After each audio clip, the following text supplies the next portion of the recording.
to do Autism Awesomeness. Because I remember as a child going to primary school on Walton Park Road, a lot of the children in my class were called slow, backwards, fool, dunce. Nobody was ever called autistic or on the spectrum of autism. Why were those children slower? Why are they called dunce? Why you feel like them fool? Why them called bad? Because when we see people, kids throwing, because my daughter used to throw tantrums, but the tantrums isn't because she's bad. It's because she can't tell me what she wants. And she's trying to communicate with me, and I cannot understand, and I can't read her mind. She gets frustrated. And that's why they started teaching her sign language first, because the moment, I didn't even know you had to teach a child how to point. The moment she was able to just point to the juice or point to the food, her frustration level went down and the tantrums got less. So I said, you know what? With all the children that are being called dunce and fool at Jamaica, I'm going to have them evaluated.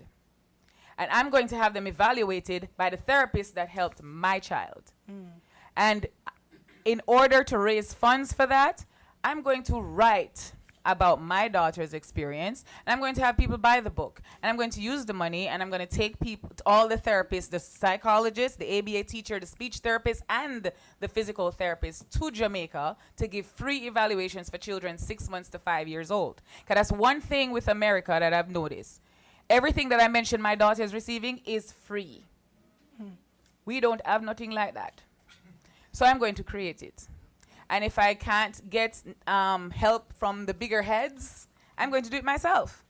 Because if I'm on the radio and I'm influential, then I'm going to speak about something that needs attention for people to help me to get this done.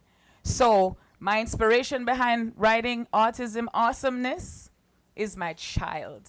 My little girl that I watch go from 0 to 85% in about a year and a half because she got help. So I also want to encourage people in Jamaica, parents, to not feel bad about your child having autism. And I can say that because I was one of those parents. I didn't want to carry her anywhere because we never want to have to explain to people why she's doing the things she's doing. I didn't want to have to explain to people why this little girl that looks like she's 4 years old will not respond to you when you speak to her. I didn't want to have to explain myself because I was prideful. So that is also something that I'm advocating. I would also like to set up a support group for parents going, because it's not easy, but you have to just stick with it and love them and give them the help they need and admit it to yourself that they need help. So that is definitely the inspiration behind Autism Awesomeness, is the fact that kids can get results if their parents allow them to.